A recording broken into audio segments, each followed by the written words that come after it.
ಎಲ್ರಿಗೂ ನಮಸ್ತೆ. ಬೆಳಗ್ಗೆ ಒಬ್ಬರು ಪೇಷಂಟು ಕ್ಲಿನಿಕ್ಕಿಗೆ ಬಂದಿದ್ರು. ಡಾಕ್ಟ್ರೇ, ಯಾಕೋ ಇದ್ದಕ್ಕಿದ್ದಂಗೆ ಹೃದಯ ಬಡಿತ ಎಲ್ಲ ಜಾಸ್ತಿ ಆಗ್ಬಿಡುತ್ತೆ, ತುಂಬ ಭಯ ಆಗ್ಬಿಡುತ್ತೆ. ನಾನು ನೆಕ್ಸ್ಟ್ ಮೊಮೆಂಟು ಸತ್ತೋಗ್ತೀನಿ ಅಂತ ಅನಿಸ್ಬಿಡುತ್ತೆ. ಎದೆ ಒಳಗೆಲ್ಲ ಒಂಥರ ಆಗ್ಬಿಡುತ್ತೆ.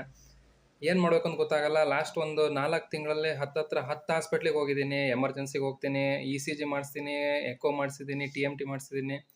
ಏನು ಮಾಡಿಸಿದ್ರು ಎಲ್ಲ ರಿಪೋರ್ಟ್ ನಾರ್ಮಲ್ ಅಂತ ಬರುತ್ತೆ. ಬಟ್ ಆದರೂ ಇದು ಯಾಕೋ ಕಡಿಮೆನೇ ಆಗ್ತಾ ಇಲ್ಲ. ನೆಮ್ಮದಿನೇ ಇರೋಕ್ಕಾಗ್ತಿಲ್ಲ. ಏನೋ ಆಗುತ್ತೆ, ಏನೋ ಆಗುತ್ತೆ ಅನ್ನೋದ್ರಲ್ಲಿ ಜೀವನ ಕಳೀತಿದ್ದೀನಿ. ಯಾಕಾದ್ರೂ ಬದುಕಿದ್ದೀನೇನೋ ಅಂತ ಅನಿಸ್ತಾ ಇದೆ ಅಂತ ಬಂದಿದ್ರು. ಸೊ ಈ ಥರದ ಒಂದು ಕಂಡೀಷನನ್ನು ನಾವು ಪ್ಯಾನಿಕ್ ಅಟ್ಯಾಕ್ಸ್ ಅಂತ ಹೇಳ್ತೇವೆ. ಸೊ ಈ ಒಂದು ಪ್ಯಾನಿಕ್ ಅಟ್ಯಾಕ್ಸ್ಗೆ ಖಂಡಿತವಾಗ್ಲೂ ಟ್ರೀಟ್ಮೆಂಟ್ ಅಂತ ಇರುತ್ತೆ.